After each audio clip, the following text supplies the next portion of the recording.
வீட்டில சிவலிங்கம் வச்சுக்கிறதுக்கும் பஞ்சாட்சர மந்திரம் சொல்றதுக்கும் மக்களுக்கு ஏன் இவ்வளோ பயம்?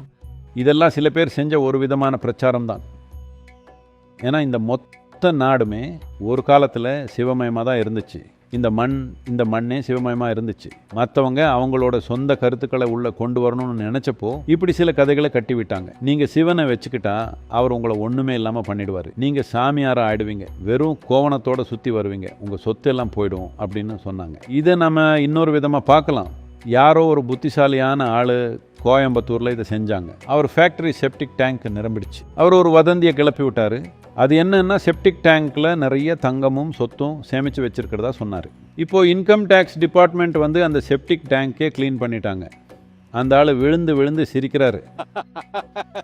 அதனால் நான் என்ன சொல்கிறேன்னா, நீங்கள் மக்கள்கிட்ட போய் சாக்கடைக்குள்ளே வைரம் இருக்குன்னு சொன்னால் அவங்க அதுக்குள்ளே டைவ் அடித்து போய் பார்ப்பாங்க. ஆனால் இப்போது நான் உங்ககிட்ட உன் கையில் இருக்கிறதும் போயிடும்னு சொன்னால் அவங்க அங்கிருந்து தூரமாக ஓடிடுவாங்க.